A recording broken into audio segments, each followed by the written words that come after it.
आपने गांव देहात में वो पंचायत के चुनाव का मंजर देखा है?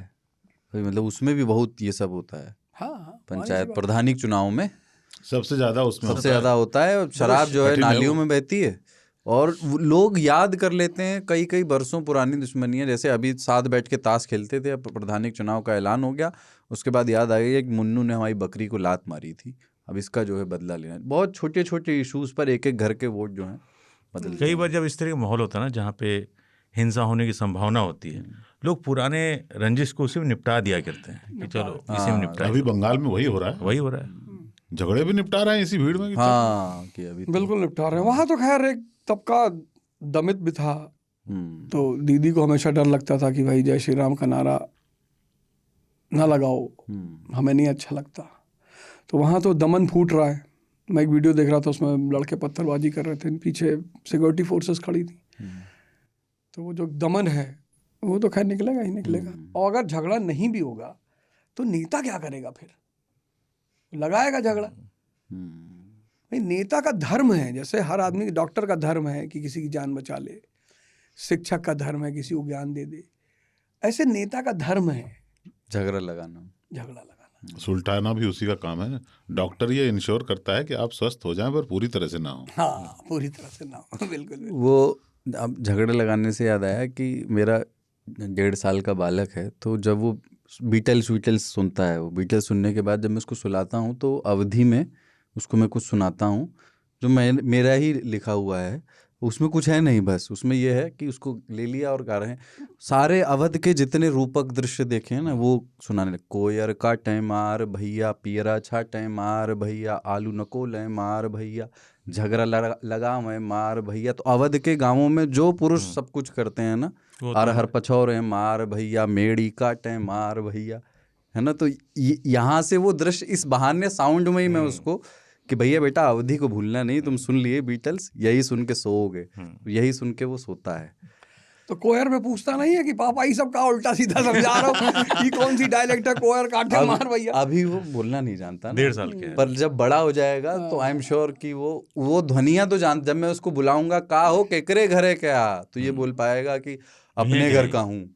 भले ही हिंदी में बोलेगा पर सवाल तो समझ जाएगा। सवाल समझ इंडोक्ट्रिनेट कर रहा है सर। छोटी उम्र से ना बच्चे का मानसिक मैनिपुलेशन कर रहा है।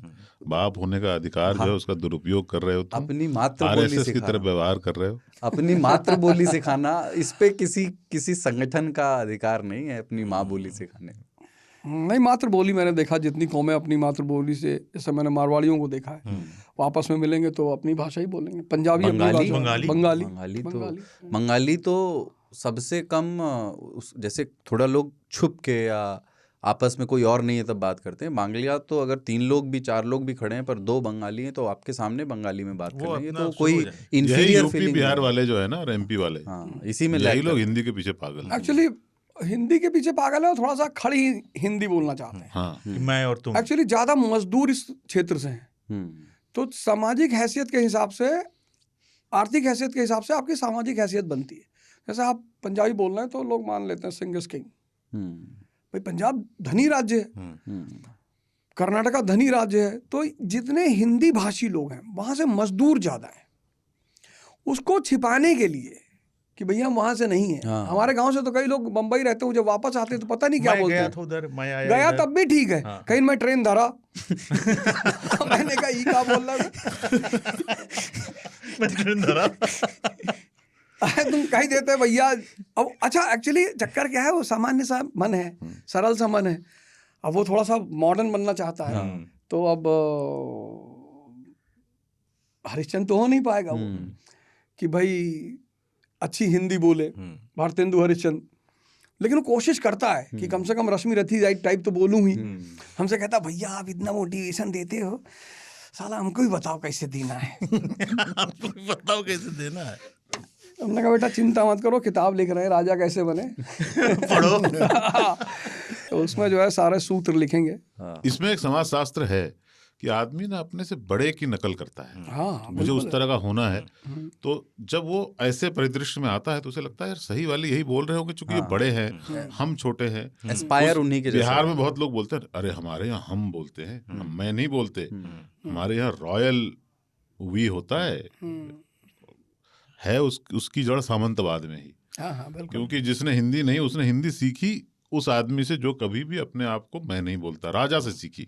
राजा अपने आप को हम बोलते थे, सारे लोग अब बोलते हम, जैसे कि वो भी रॉयल है।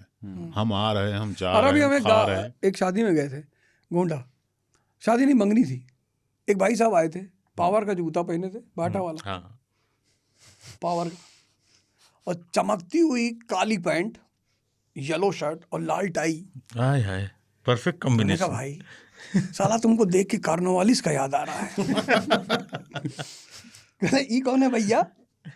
उनका देखे सारा धंधा पानी वसूली यूपी का वही देखता है आग बगल बैठ गए तुरंत।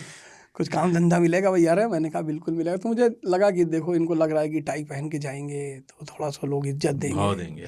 इस देश बहुत महान देश है, मतलब हमें इतना सौभाग्य फील होता है। हालांकि बहुत चुनौतियां झेली, और चुनौती तो जीवन का आनंद है। बिल्कुल, जिसके जीवन में चुनौती नहीं है वो राहुल गांधी है। फिर वो वही मैं कुछ और कहना चाहता हूँ। नहीं, मैंने इसलिए कहा, हालांकि अब वो ट्रेंड हो रहे हैं, वो जा रहे हैं, ट्रेनिंग कर रहे हैं। नरेंद्र मोदी में और राहुल गांधी में एक फर्क है। अच्छा। नरेंद्र मोदी ने जीवन में जितनी चुनौतियां झेली होंगी उतनी राहुल गांधी ने कभी झेली ही नहीं होंगी। चाह के भी नहीं झेल प्रिविलेज सकते थे ना ये लोग।